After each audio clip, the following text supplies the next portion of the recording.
दरभंगा से दिल्ली जा रही ट्रेन में बम की खबर मिली है।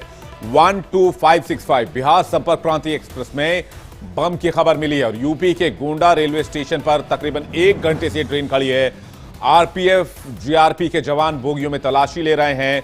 2 एएसपी 1 सीओ समेत पुलिस की टीम खोजबीन में लगी हुई। यहां पर खोजी कुत्तों को भी लगाया गया है। गोंडा रेलवे स्टेशन की तस्वीर आप देख रहे हैं जहां पर स्निफर डॉग के साथ टीम पहुंच चुकी है।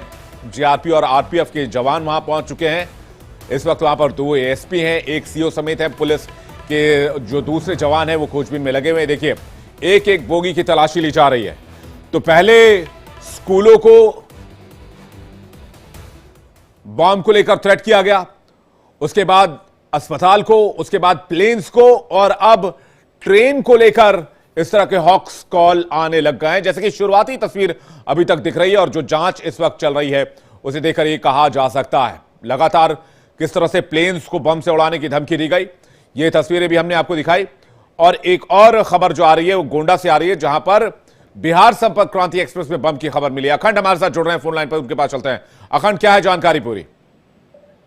देखिए, ये ट्रेन दरभंगा से दिल्ली जाने वाली ट्रेन थी और गोंडा पहुंचने से पहले ही उसमें धमकी की बात आई थी और रेलवे जीआरपी को शायद ये धमकी दी गई और उसके बाद से ट्रेन को रोका गया।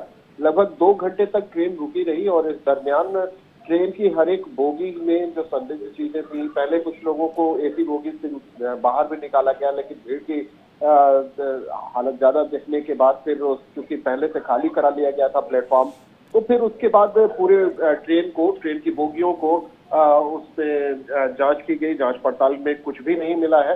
तो फिर चूंकि इस पूरी जांच पड़ताल में डॉग स्क्वाड को भी लगाया गया और रेलवे, जीआरपी और सिविल पुलिस सभी को लगाया गया था और स्थानीय जो आला अधिकारी हैं पुलिस के वो पहुंचे हुए थे। 2 थानों की पुलिस पहुंची हुई थी। तो लगातार जांच की गई और जांच के बाद अभी थोड़ी देर पहले ट्रेन को रवाना किया गया है। ट्रेन रवाना कर दी गई है गोंडा से। अखंड, आपको आवाज मिल पा रही है? क्या इस ट्रेन को रवाना कर दिया गया गोंडा से?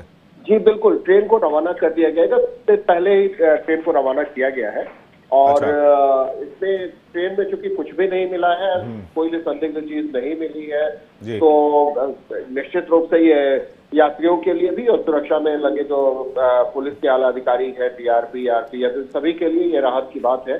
बहरहाल ये राहत की बात के साथ साथ आफत की बात भी हो सकती है। अखंड, एक और आखिरी सवाल आपसे लेना चाहेंगे। आपने देखा होगा, दर्शक भी इस बात को जानते होंगे कि हाल के समय में हजारों की संख्या में फ्लाइट को लेकर इस तरह की कॉल्स आए, थ्रेट कॉल्स आए, बॉम्ब के कॉल्स आए। तो ऐसा तो नहीं है कि अब ये सिलसिला ट्रेन को लेकर भी शुरू हो जाएगा?